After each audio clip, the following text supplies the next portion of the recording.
So as I mentioned yesterday, continue on with some more readings from the great disciples of the Buddha with Sariputta and Moggallana. And we're now going to be, I'll be reading some passages regarding their passing away. We've talked about their journey to find the Buddha, their enlightenment, their teachings, their particular qualities, and now we're moving on to their final days. So pretty much everything today, except for the very last sutta, if we get to it, is from the great disciples of the Buddha.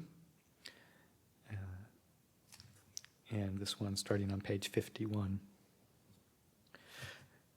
So there's a fair amount of readings regarding his decision where to pass away. He realized that his life force was starting to wane and that he wouldn't be long for the world, and recollected that the chief disciples of the Buddha pass away before a Buddha passes away. So he went to the Buddha and told him what was going on and basically asked permission to relinquish the will to live, and the Buddha gave him that permission. And then Sariputta decided, after some consideration, to go pass away at the home of his mother for various reasons.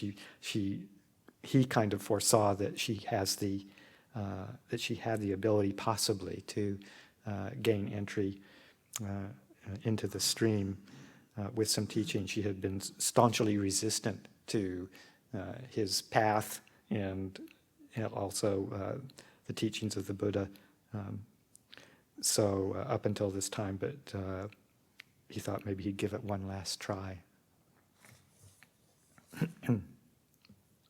So he arrives at the city gate, finds his way to his mother's home, and accompanied by a relative of his, Uparaveta, who went to his grandaunt, the Sariputta's mother, and said, "Grandaunt, my uncle has come." "Where is he now?" she asked. "At the village gate." "Is he alone, or has someone else come with him?" "He has come with 500 bhikkhus." And when she asked him, "Why has he come?" he gave her the message the elder had entrusted to him. Then she thought, "Why does he ask me to provide lodgings for so many? After becoming a monk in his youth, does he want to be a layman again in his old age?" But she arranged the birth chamber for the elder and lodgings for the bhikkhus, had torches lit, and then sent for the elder. Sariputta, accompanied by the bhikkhus, then went up to the terrace of the house and entered his birth chamber. After sitting down, he asked the bhikkhus to go to their quarters. They had hardly left when a grave illness, dysentery, fell upon the elder, and he felt severe pains. When one pail was brought in, another was carried out. The Brahmin woman thought, "The news of my son is not good," and she stood, leaning by the door of her own room. And then it happened, the texts tell us, that the 4 great divine kings asked themselves, "Where may he now be dwelling, the marshal of the Dhamma?" And they perceived that he was at Nalaka, in his birth chamber, lying on the bed of his final passing away. "Let us go for a last sight of him," they said. When they reached the birth chamber, they saluted the elder and remained standing. "Who are you?" asked the elder. "We are the great divine kings, venerable sir." "Why have you come?" "We want to attend on you during your illness." "Let it be," said Sariputta. "There is an attendant here. You may go." When they had left, there came in the same manner Sakka, the king of the Devas, and after him Maha Brahma, and all of them the elder dismissed in the same way. The Brahmin woman, seeing the coming and going of those deities, asked herself, "Who could they have been who paid homage to my son and then left?" And she went to the door of the elder's room and asked the Venerable Chunda, his attendant, for news about the elder's condition. Chunda conveyed the inquiry to the elder, telling him, "The great Upasaka has come." Sariputta asked her, "Why have you come at this unusual hour?" "To see you, dear," she replied. "Tell me, who were those who came first?" "The 4 great divine kings, Upasaka." "Are you, then, greater than they?" she asked. "They are like temple attendants," said the elder. "Ever since our master took rebirth, they have stood guard over him with swords in hand." "After they had left, who was it that then came, dear?" "It was Sakka, the king of the Devas." "Are you, then, greater than the king of the Devas, dear?" He is like a novice who carries a bhikkhu's belongings," answered Sariputta. "When our master returned from the heaven of the 33, Sakka took his bowl and robe and descended to earth together with him. And when Sakka had gone, who was that came in after him, filling the room with his radiance?" "Upasaka, that was your own Lord and Master, Maha Brahma." "Then are you greater, my son, even than my Lord Maha Brahma?"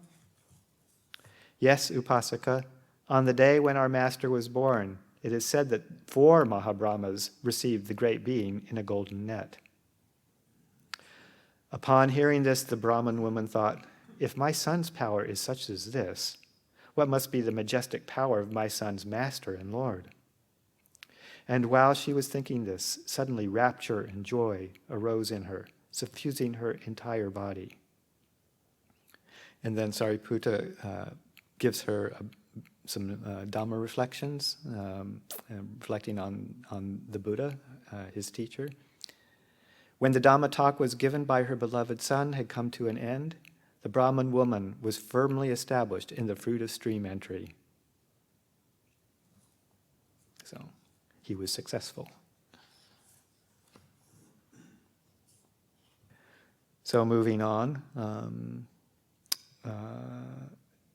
a few lines here just about his passing away, which was quite shortly after that, before dawn of the next day, I believe. And then, let's see. The novice Chunda still being his attendant, and then the Venerable Sariputta passed away through that very illness. Then the novice Chunda took the alms bowl and robes of the Venerable Sariputta and went to Savatthi, to Jetavana, Anandapindika's park. There he approached the Venerable Ananda and, having saluted him, sat down at one side and said, "Venerable Sir, the Venerable Sariputta has passed away. These are his bowl and robes. On this matter, friend Chunda, we ought to see the Blessed One. Let us go, friend Chunda, and meet the Master. Having met him, we shall report this to the Blessed One." "Yes, Venerable Sir," said the novice Chunda. They went to see the Blessed One, and having arrived there and saluted the Master, they sat down at one side. Then the Venerable Ananda addressed the Blessed One. "Lord, the novice Chunda has told me this. The Venerable Sariputta has passed away. These are his bowl and robes. Then, Lord, my own body became weak as a creeper. Everything around became dim, and things were no longer clear to me when I heard about the final passing away of the Venerable Sariputta. How is this, Ananda? When Sariputta passed away, did he take from you your portion of virtue, or your portion of concentration, or your portion of wisdom, or your portion of deliverance, or your portion of the knowledge and vision of deliverance?" "Not so, Lord. When the Venerable Sariputta passed away, he did not take my portion of virtue, of concentration, of wisdom, of deliverance, or of the knowledge and vision of deliverance. But Lord, the Venerable Sariputta has been to me a mentor, a teacher, an instructor, one who rouses, inspires, and gladdens, untiring in preaching the Dhamma, a helper of his fellow monks. And we remember how vitalizing, enjoyable, and helpful his Dhamma instruction was." Just a quick footnote. as most of you probably know, Ananda at that point in time had not attained arahantship. He was on the noble path, but hadn't completed his work. Have I not told you already, Ananda, that it is the nature of all things near and dear to us that we must suffer separation from them and be severed from them? Of that which is born, come into being, put together, and so is subject to dissolution, how should it be said that it should not depart? That indeed is not possible. It is, Ananda, as though from a mighty hardwood tree a large branch should break off. So has Sariputta now passed away from this great and sound community of bhikkhus. Indeed, Ananda, of that which is born, come into being, put together, and so is subject to dissolution, how should it be said that it should not depart? That indeed is not possible. Therefore, Ananda, be an island unto yourself, a refuge unto yourself, seeking no external refuge, with the Dhamma as your island, the Dhamma as your refuge, seeking no other refuge. The commentary takes up the narrative thus. The master stretched forth his hand, and taking the filter with the relics, he placed it on his palm and said to the monks, "These, O monks, are the shell-colored relics of the bhikkhu who, not long ago, asked for permission to attain final nibbana. He who fulfilled the 10 perfections for an incalculable period and 100,000 aeons, this was that Buddha. This was that bhikkhu. He who helped me in turning the wheel of the Dhamma that was first turned by me, this was that bhikkhu. He who obtained the seat next to me, this was that bhikkhu. He who, apart from me, had none equal to him in wisdom throughout the whole 10,000-fold universe, this was that bhikkhu. Of great wisdom was this bhikkhu, of broad wisdom, of bright wisdom, of quick wisdom, of penetrative wisdom was this bhikkhu. Few wants had this bhikkhu. He was contented, bent on seclusion, not fond of company, full of energy, an exhorter of his fellow monks, censuring what is evil. He went forth into homelessness, abandoning the great fortune obtained through his merits in 500 existences. This was that bhikkhu. He who, in my dispensation, was patient like the earth, this was that bhikkhu. Harmless like a bull whose horns have been cut, this was that bhikkhu. Of humble mind like an outcast boy, this was that bhikkhu. See here, O monks, the relics of him who was of great wisdom, of broad, bright, quick, keen, and penetrative wisdom, who had few wants and was contented, bent on seclusion, not fond of company, energetic. See here the relics of him who was an exhorter of his fellow monks, who censured evil." Then the Buddha spoke the following verses in praise of this great disciple. To him who in 5 times 100 lives went forth to homelessness, casting away pleasures the heart holds dear, from passion free, with faculties controlled. Now homage pay to Sariputta, who has passed away. To him who, strong in patience like the earth, over his own mind had absolute sway, who is compassionate, kind, serenely cool, and firm as the great earth, now homage pay to Sariputta, who has passed away. Who, like an outcast boy of humble mind, enters the town and slowly wends his way, from door to door with begging bowl in hand. Such was this Sariputta. Now homage pay to Sariputta, who has passed away. One who in town or jungle, hurting none, lived like a bull whose horns are cut away. Such was this Sariputta, who had won mastery of himself. Now homage pay to Sariputta, who has passed away. When the Blessed One had thus lauded the virtues of the Venerable Sariputta, he asked for a stupa to be built for the relics. After that, he indicated to the elder Ananda his wish to go to Rajagaha, Ananda informed the monks and the Blessed One, together with a large body of bhikkhus, journeyed to Rajagaha. At the time he arrived there, the Venerable Maha Moggallana had also passed away. The Blessed One took his relics likewise and had a stupa raised for them. Then he departed from Rajagaha, and going by stages towards the Ganges, he reached Ukkacela. There he went to the bank of the Ganges and, seated with the following of monks, he preached the Ukkacela Sutta on the parinibbana of Sariputta and Maha Moggallana. Okay, and we'll get to that sutta in just a minute, but before we do that, we'll circle back a little bit and talk a bit about Maha Moggallana's passing. Moggallana passed away a fortnight after his friend Sariputta on the new moon day of the month Kartika, October-November, in the autumn. The great decease of the Buddha took place on the full moon night of the month Vaisakha, May, half a year after the death of his two chief disciples. The Buddha was in his 80th year when he passed away, while both Sariputta and Maha Moggallana died at the age of 84. The circumstances of Moggallana's death are related in two sources, the Dhammapada commentary and the Jataka commentary. Although these two sources share a common core, they differ in details, which no doubt stems from its embellishments in the course of oral transmission. The account here will be based on the Dhammapada commentary. Because the Buddha was so skillful as a teacher, leading countless people to the gates of deliverance, the populace of Magadha, for the most part, had transferred its allegiance from the various rival ascetic orders to the Enlightened One and his Sangha. A group of naked ascetics, resentful over this loss of prestige, pinned the prime responsibility for their hard times on the Venerable Maha Moggallana.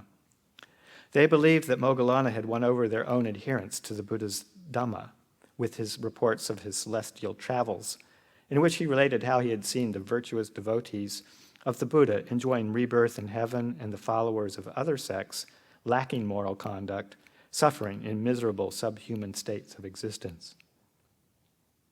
These ascetics were so enraged about the loss of their popularity that they wanted to eliminate Maha Moggallana. Without accepting responsibility for their own misfortune, they projected the blame externally and concentrated their envy and hate on the great disciple.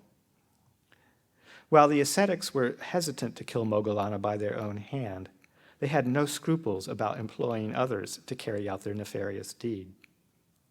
Having procured 1,000 gold coins from their followers, they approached a band of brigands and offered them the money in exchange for the great disciple's life. At that time, Moggallana was living alone in a forest hut at the Black Rock on the slope of Mount Isigili outside Rajagaha. After his encounter with Mara, which we talked about yesterday, he knew that the end of his days were near. Having enjoyed the bliss of liberation, he now felt the body to be an obstruction and a burden, and had no desire to use his psychic faculties to keep it alive for the rest of the aeon. Yet, when he saw the brigands approach, he knew they were coming to kill him, and he used his supernormal powers to slip through the keyhole.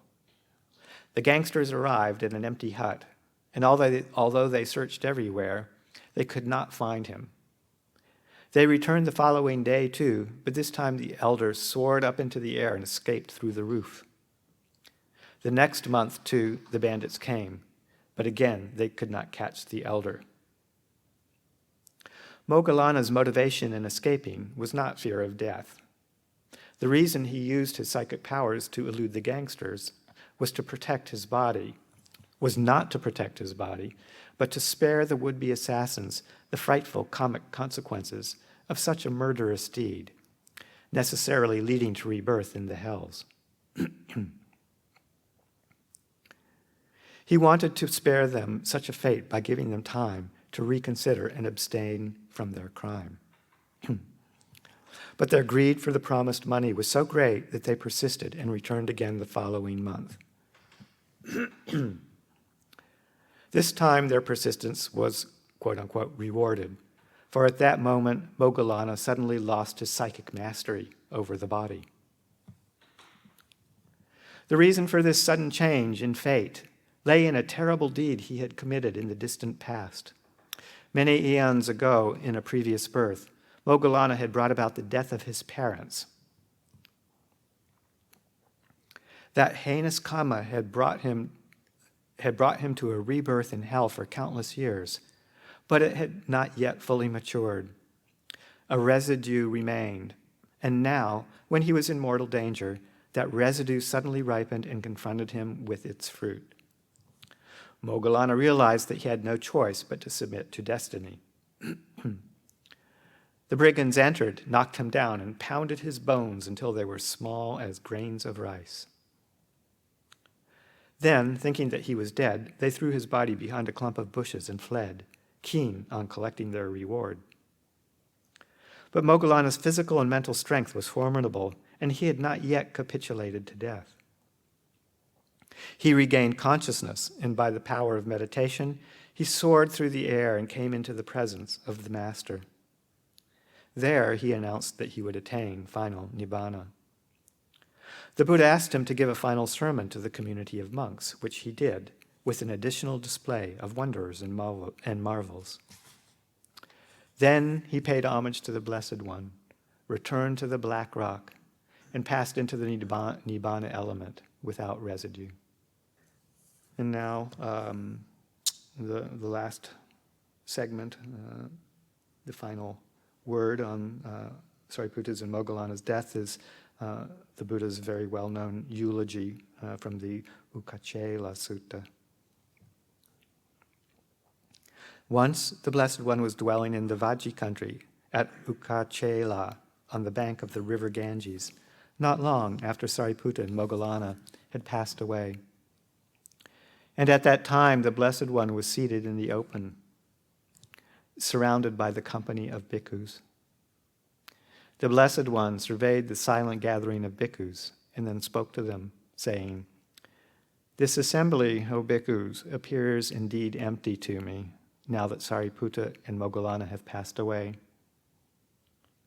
Not empty for me is an assembly, nor need I have concern for a place where Sariputta and Moggallana dwell. Those who in the past have been holy ones, fully enlightened ones, those blessed ones too, had such excellent pair of disciples as I had in Sariputta and Moggallana. Those who in the future will be holy ones, fully enlightened ones, those blessed ones too will have such excellent pairs of disciples as I had in Sariputta and Moggallana. Marvelous it is, most wonderful it is, bhikkhus, concerning those disciples, that they will act in accordance with the Master's teaching, will act in accordance with his advice, that they will be dear to the four assemblies, will be loved, respected, and honored by them. Marvelous it is, most wonderful it is, bhikkhus, concerning the Perfect One, that when such a pair of disciples has passed away, there is no grief, no lamentation on the part of the Perfect One. For of that which is born, come into being, put together, and so is subject to dissolution, how should it be said that it should not depart? That indeed is not possible. Therefore, bhikkhus, be an island unto yourselves, a refuge unto yourselves, seeking no external refuge, with the Dhamma as your island, the Dhamma as your refuge, seeking no other refuge. Okay, famous words of eulogy from the Buddha, expressing his feeling of the emptiness, essentially, of the assembly, but how could it be otherwise, and reiterating the instructions to be an island unto yourselves, which he does several times in the last year of his life as well. I found that, just as a rereading that and his comments to Ananda, just very moving and very instructive in a sense, that as much as we all should take refuge in the Sangha as one of the triple refuge, that taking refuge in individuals, even if they're great teachers of ours, taking refuge in them as individuals is not what the Buddha would probably instruct us to do. He would say, take what they've offered, use it, apply it inwards, and don't take individuals as a personality as your point of refuge. Take your own understanding, your own wisdom, bring it in, and let that be your refuge. So I thought I'd just read one last sutta of Sariputta, just to end with a sutta. This is from the Samyutta Nikaya, the Khanda Samyutta.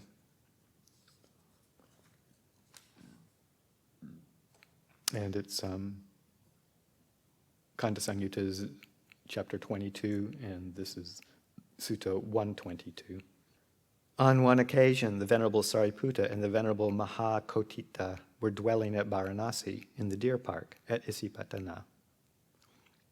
Then in the evening, the Venerable Maha Kotthita emerged from seclusion, approached the Venerable Sariputta, exchanged greetings, and said to him, "Friend Sariputta, what are the things that a virtuous bhikkhu should carefully attend to?"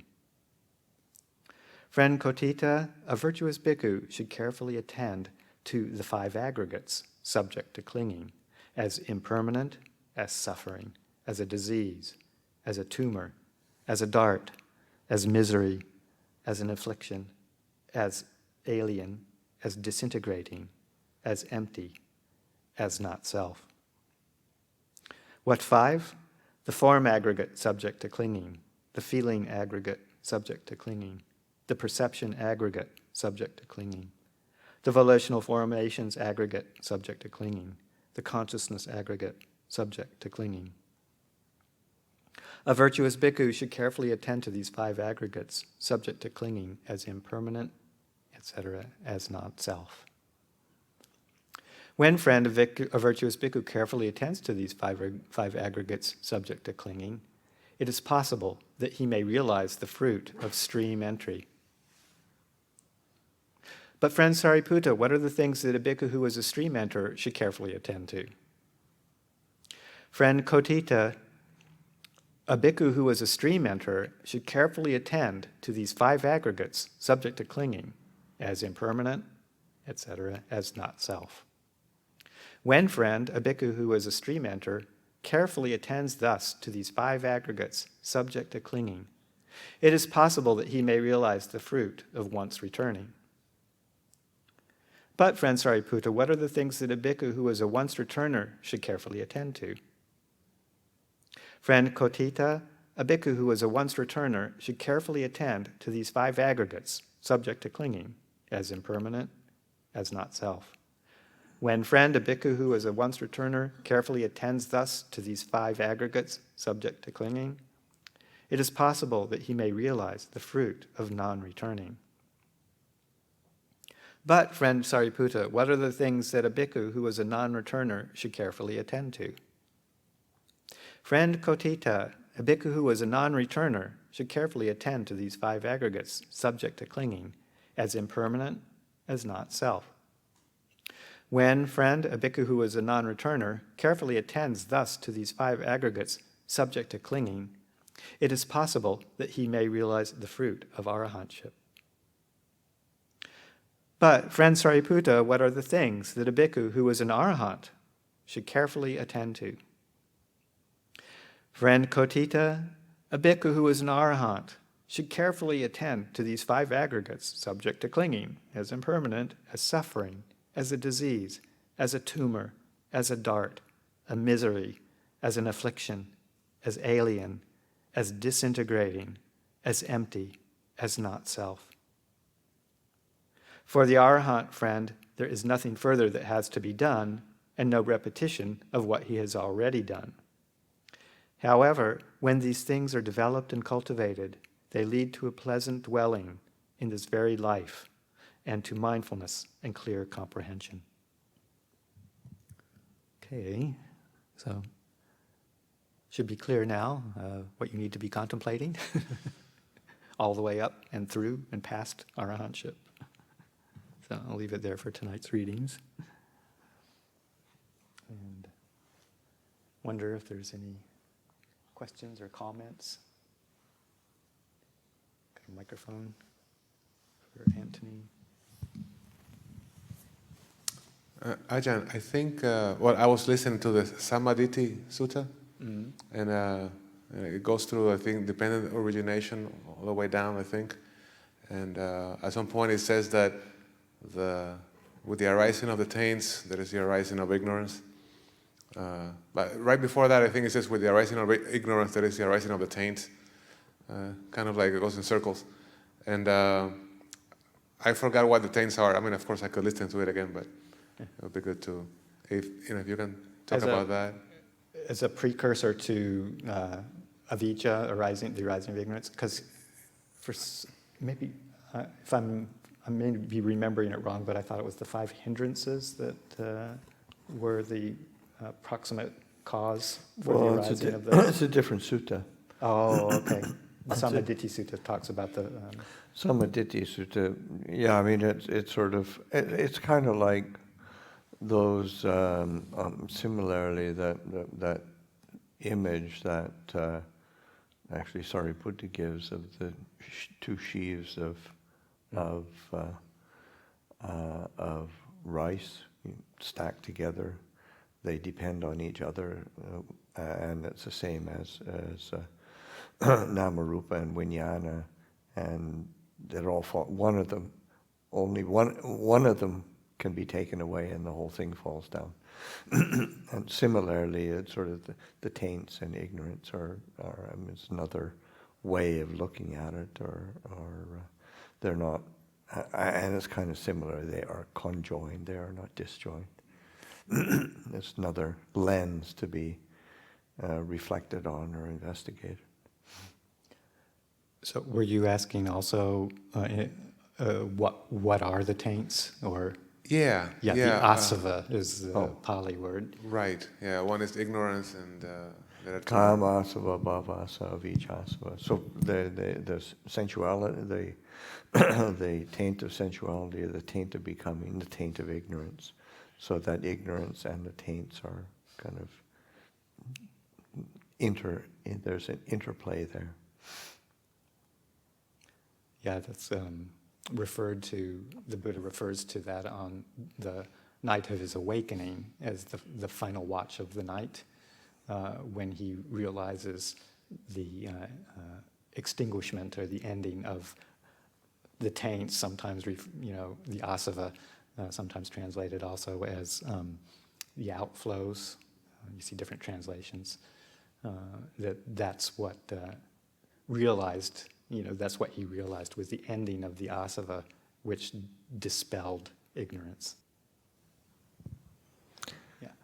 Ajahn, from the reading, I believe I heard you say something about that.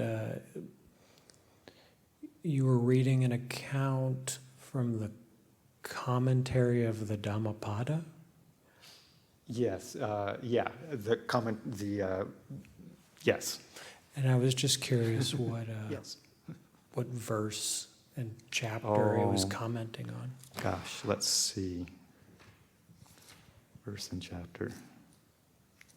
I'm going to probably have to get back to you on that, just because it's in here on one of many pages that I flip back and forth, and I may not be able to find it very quickly. Okay. But I will let you know. Thank you, Ajahn. Yeah. Longpor, the other day you mentioned the book Buddha Dhamma. Yes. And I was like looking at it a little bit, and it mentions dukkha, and in the dukkha section, you could say, it mentions dukkha as being pressure and resistance, something like that. Do you mind talking a little bit about that? Maybe. It's been a while since I've. I mean, dukkha, as a term, as a Buddhist term, it has a very broad meaning and application. So it's all that is complicated, difficult, imperfect, suffering in some way, shape, or form, small or little, or unsatisfying. That's the nature of dukkha, as a phrase or as a term the Buddha uses it. It has a very broad meaning. I have a comment just on the. Yes, please. Couple things came up in my mind when you're reading Moggallana's and the account of Maha Moggallana, and him, trying to avoid the brigands killing him out of compassion. Suyun is the obvious sort of one of where he was beaten savagely twice by the Red Guards, the military. Xu Yun was Master Hua's teacher. Master Hua's teacher. He lived to be 120, and he was badly beaten and left assumed to be dead by his disciples. And then he was just so badly beaten, they kind of nursed him, and he was really in and out, and that his disciples gathered around and sort of paid respect. You don't have to. Feel free to relinquish this body. I think he was about 112 then or something. Yeah. And that you don't feel free to relinquish this life if you like. Where as disciples we can look after yourself. And he was sort of really sort of weakly, it's not because of you, it's because of them.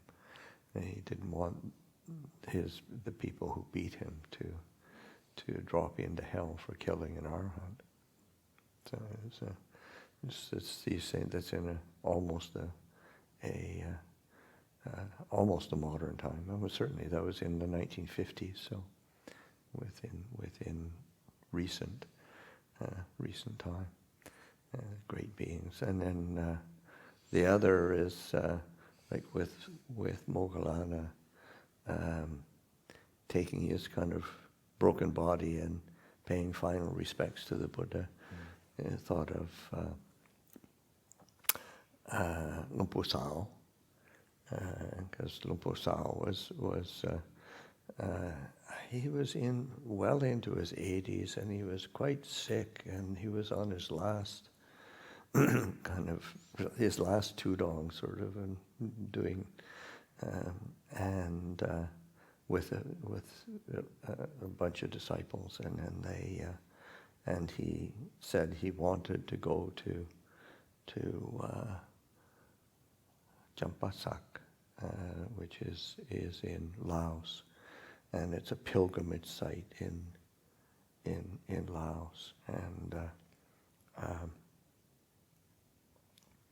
and so that everybody was afraid, and they put him in a boat and were taking him down the Mekong River. It's along the banks of the Mekong River, and got him in this boat, and everybody was, is he going to die? And anyway, he was in such bad shape. He was really sick, and then they made it. They let him know. They got stopped at the base of the where the monastery is on the banks of the river, and said, and they said, we're here, and he sort of kind of woke up and said, okay, help me up, and then they helped him up the banks up to the monastery, and helped him get his robes on, and then helped him into the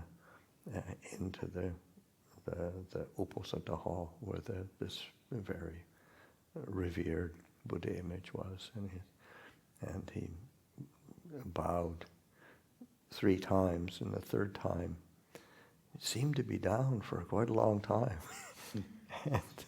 and the disciples came, and anyway he passed away on this last bow. This is That's wonderful. Yeah, yeah. It's, The way to go. It's the way to go. it's a good way to end.